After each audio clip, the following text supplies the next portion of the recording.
If there was a guarantee that you could create your dream life, a life that truly mattered to you, would you want it? My name is Terriane Palmer-Peacock, and I'm delighted to welcome you to the One Person Podcast. I have a belief that one person can make a difference in the world. That person is you. It's me. You see, when we show up as our best version of ourselves, when we create and live our dream lives, we make a positive impact on ourselves and the world around us. So if simple, actionable, step-by-step strategies, tools and tips on how to do that inspires you, then you are in the right place, my friend. So let's get started. Welcome to the One Person Podcast. So this is it. Launch day, episode 1. This is the beginning. So I'm starting with the mantra, it's better to be done than be perfect. So hang in with me as we navigate this first episode. Now, to kick things off, this episode is all about the beginnings of this podcast and how it came to be born. So if you understand the story behind it, you'll understand what to expect each and every week. And if you like what you hear, please leave me a review or shoot me a message and say hi on my socials. Now, I grew up in the age of MTV, where music videos were the biggest thing ever. Michael Jackson was iconic, as was Madonna and Prince and Whitney Houston.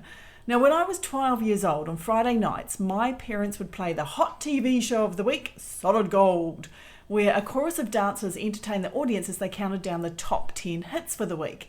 Now, I would dance behind the couch pretending it was me on TV. So I was a relatively late starter in the world of dance. In fact, I was 14 years old when I took my first dance class. Now, it was a jazz class, and I knew from the moment I stepped onto the dance floor that this was what I wanted to do. Now, even though I was the only student with no formal ballet training, I eventually made my way into the top dance squad. And when the ballet girls jetted and split-leapt across the dance floor as elegant as Giselle's prancing on the prairie, I would follow, feeling like an elephant as I thundered across the room from one side to the other. I had no natural turnout and no hope of attaining the flexibility that really only comes from years of stretching in your youth. But here's the thing, I loved to dance, and despite all of my failings, I was actually pretty good at it. Now, stay with me as I jump around this story a little bit. So I reached my final year of high school. Now, I had planned to go to university to study accountancy. I needed a B bursary to be accepted. Now, that particular year, my last year of school, was a relatively, I'd have to say, it was a tumultuous year for me. And I found myself working at a restaurant up to 4 nights a week. I was boarding with a family on the other side of town to school, and there were some days where I just felt too exhausted to get up and go to school. So I didn't go. In fact, I missed a lot of days that year. Now, 2 of my school teachers told me I wouldn't pass the university entrance exam because I'd missed too many classes, and if I wanted to go to uni, I'd have to repeat the following year. Now, I was pretty independent and strong-willed back then. I probably still am. And I was determined to prove them wrong. So, near the end of the year, after I'd sat the exams and I'd finished my school year, my dance teacher approached me with an opportunity to audition for the New Zealand School of Dance up in Auckland. Now, Auckland was a couple of hours away from where I lived at the time, so the thought of leaving my hometown and giving up all my friends and everybody I knew, it was a bit daunting, but still exciting. One thing I knew was that only 12 participants were ever accepted each year, and you had to go through a grueling audition process before passing a final interview to be accepted. But considering my love of dance, I jumped at the chance. Now, on the drive on the way up to Auckland, I remember feeling so incredibly nervous and doubting whether I was good enough. But when I got there and I put my number on and I stepped out on that dance floor, it's like everything faded away. All my concerns, all my doubts, I was just one with the experience. Now, we had to learn choreography for 3 genres: ballet, contemporary, and of course my favourite, jazz. I tried to be a zebra rather than an elephant in the ballet. And even though I'd never danced contemporary before, when they yelled, "Dance like a tree," I swayed and shimmered like a willow in a thunderstorm. And I completely surrendered to the music and choreography when we did the jazz. Now, I made it through all the rounds and was invited to attend the final round, the interview. Now, the biggest concern they seemed to have for me was whether I'd be able to support myself as well as attend the classes and do the work needed to excel.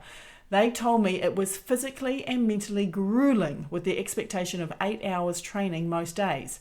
Now, in the moment, nothing they said scared me because I knew I could do it.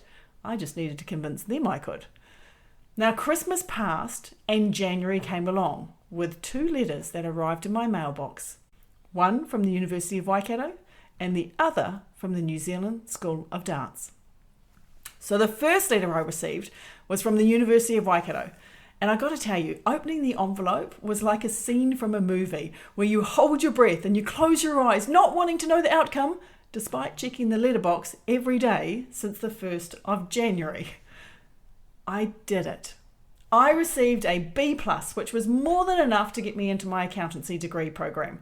The week the results were announced and published, 2 of my teachers from school, not the 2 that said I wouldn't pass, by the way, they came to my restaurant where I worked to congratulate me on my result. And as I look back now as an adult, my heart feels very full at the gratitude and kindness these 2 teachers showed me by making that special effort to seek me out and congratulate me on my results. A random 17-year-old girl who was merely a past student of theirs. In fact, one of the teachers wrote his phone number on a card and said to me, if I ever needed his help for anything, then please don't hesitate to give him a call. Now, at the time, like I said, it was a tumultuous year for me, and I was nursing really deep wounds and abandonment issues that really prevented me from seeing the generosity of his gesture. But looking back now, I have nothing but gratitude. And I can honestly say he was the first one person in my life. I'll tell you what that means coming up. So, being this fiercely independent young teenager, I started making plans for what I would need to do to afford the uni fees and organise my year. Where would I live? What subjects was I going to take in my first year? Did I need to get myself a 3rd job? And then, at the end of January, the second letter came in the mailbox. The School of Dance logo was on the outside of the envelope.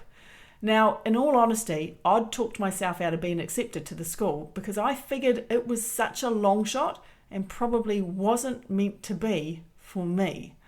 But what I was really doing was preparing myself for rejection and softening the blow for when I failed. My inner ego, that part of me that wanted to keep me safe by sticking to the things I already knew I could do, the things I'd already survived, even though they were shitty, I'd survived them. So if I knew I could survive them once, I could survive them again. So that's why we repeat them, right? And if you've ever experienced that feeling where you seem to be living in cycles and no matter what you try to change, you always seem to run the same pattern and get the same results again and again and again, you'll know what I'm talking about here.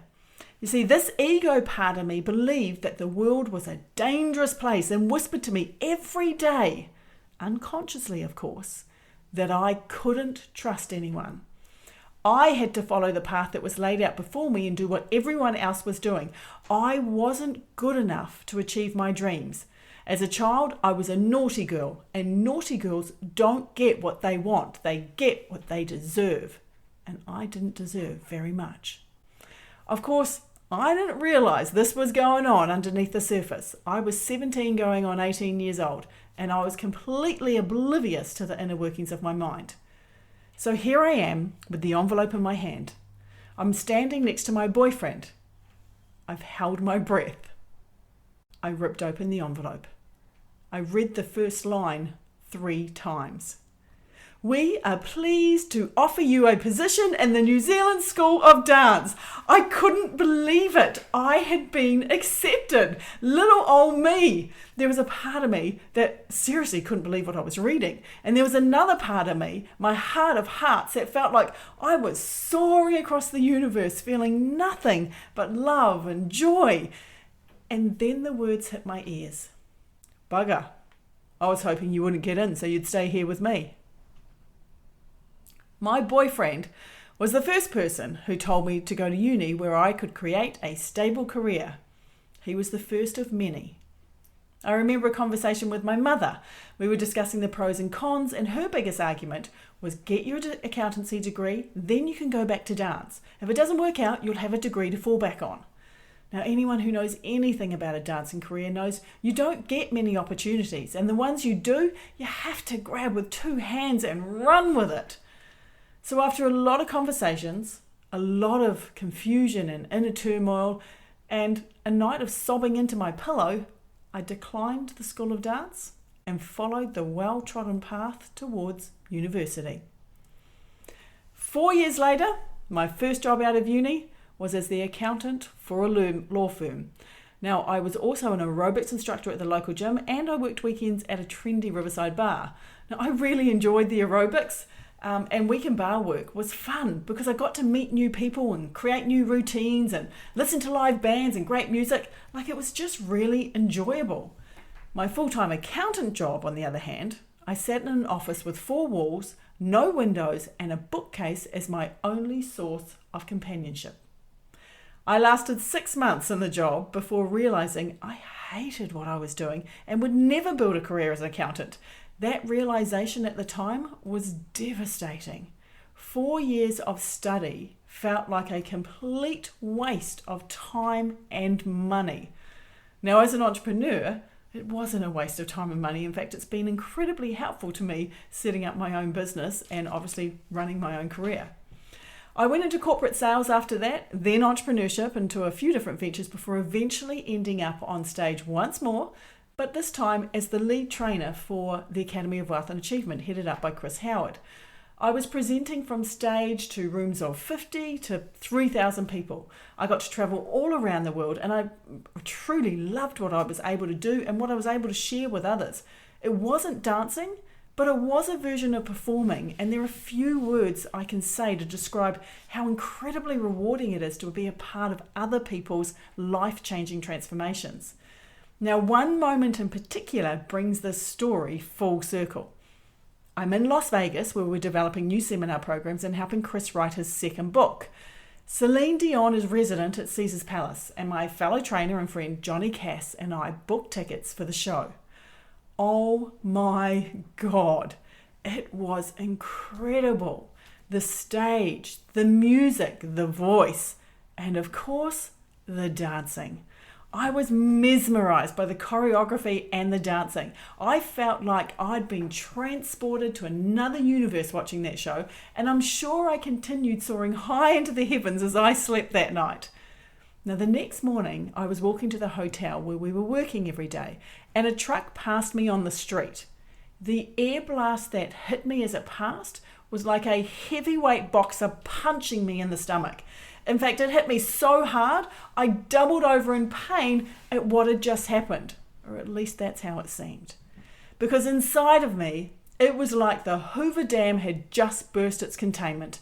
Tears streamed down my cheeks as I crouched on the side of the pavement. 10 years of sorrow and pain spilled out. Because in that moment, I realized I gave up on creating a life I love. I gave up on my dream of dancing. I gave up on me. Now, perhaps if you look back on your life, are there moments where you reached a cross point in your life and instead of following your heart, you chose the safe option? Perhaps you too have a moment where you gave up on you, where your fears were so heavy they felt like anchors around your feet, and where decisions needed to be made. And although you've probably got plenty of reasons to back up those decisions, you know in your heart of hearts that you chose the path of safety and certainty over your heart's desires and the unknown. Back when I was 18 years old, I faced a choice point, like a Y in the road. I could choose accountancy, the safe option, that was a logical choice to make, or I could choose dancing, knowing that the road would be tough because it was unknown. It would be scary, but exhilarating, and it would be following my heart. Now, on reflection, I needed one person. Just one. one person to believe in me and my dream to dance, so I too could believe it was possible for me. But at the time, I didn't have a single person in my life that could be there for me.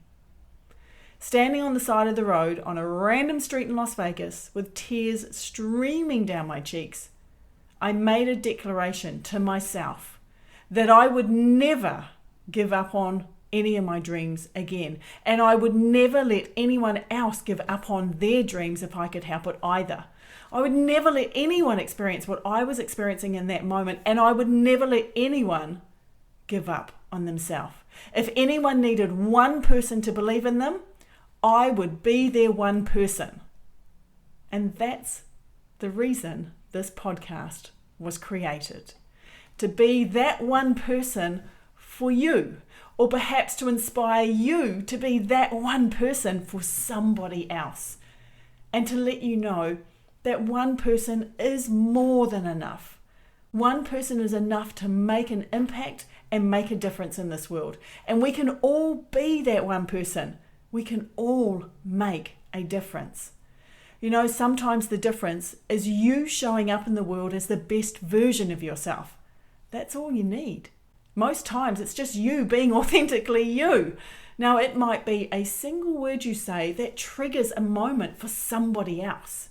It might be an action that you're taking for yourself that inspires an onlooker, someone you don't even know, to take a chance and perhaps find the courage to follow their dreams. You may not know the ripple effect you have on others, and quite frankly, whether you do or you don't, it doesn't really matter. All that matters is knowing this simple truth. One person is all it takes to make an impact and difference in the world. And that one person is you, and it's me. So I'm really excited and really looking forward to walking this journey with you, my friend. I'm looking forward to releasing new episodes, new podcasts, and sharing everything that we can do together to make a difference. Thank you for joining me in my first episode. I look forward to walking the path with you. This is the One Person Podcast, and I'm your host, Terriane Palmer-Peacock.